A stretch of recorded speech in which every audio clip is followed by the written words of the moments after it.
Bună! Bine ați venit în bucătăria mea! Vă prezint astăzi o rețetă de pâine pufoasă cu mălai.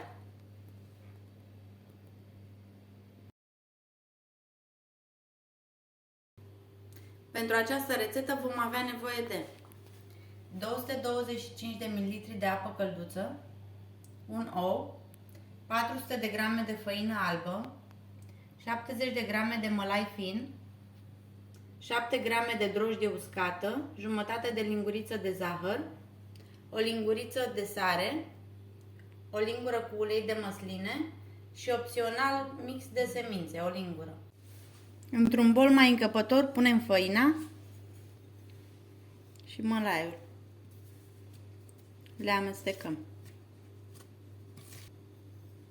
Punem drojdia și zahărul și le încorporăm. Batem puțin oul și le adăugăm peste făină. Amestecăm puțin și vom pune toată apa.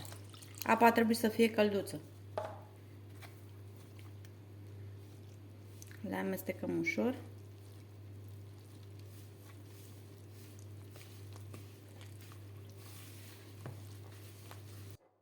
Vom trece la frământarea aluatului cu mână. Adăugăm și câte puțin ulei și frământăm.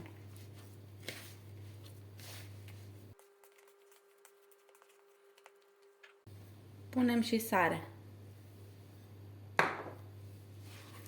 Sarea nu trebuie să ia contact direct cu drojdia.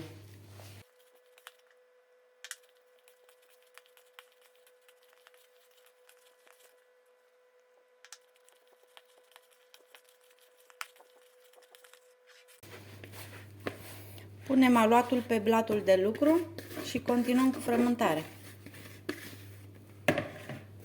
Îl frământăm cam 10 minute.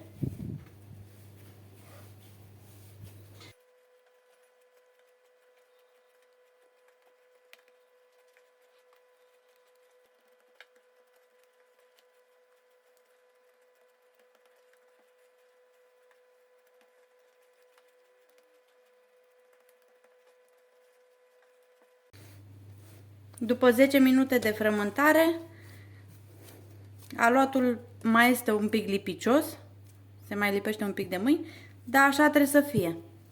Îl vom pune înapoi în bol, vom pune folie alimentară și îl vom lăsa cam o oră jumătate la dospit, până își dublează volumul.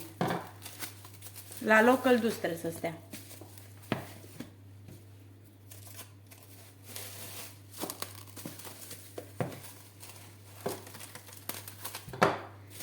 Dospirea durează mai mult sau mai puțin, în funcție de temperatura din camera în care lăsați aluatul. După o oră aluatul a crescut, acum îndepărtăm folia. Îl punem pe blatul de lucru.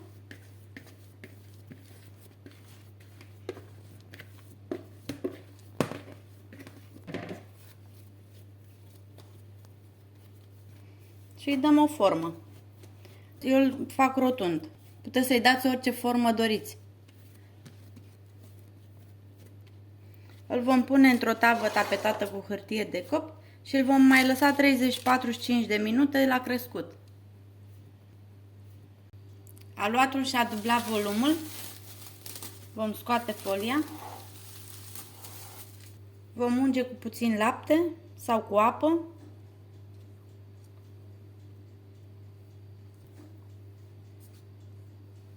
Apoi vom presăra amestecul de semințe.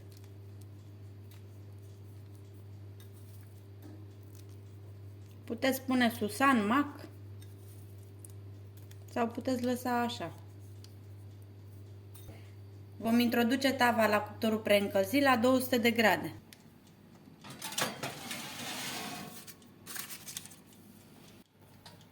După 30 de minute pâinea s-a copt și o vom scoate din cuptor.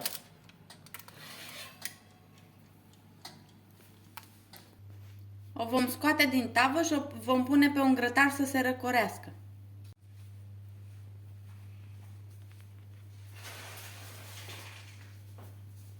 Pâinea s-a răcit. Acum o vom tăia să vedem cum arată și la interior.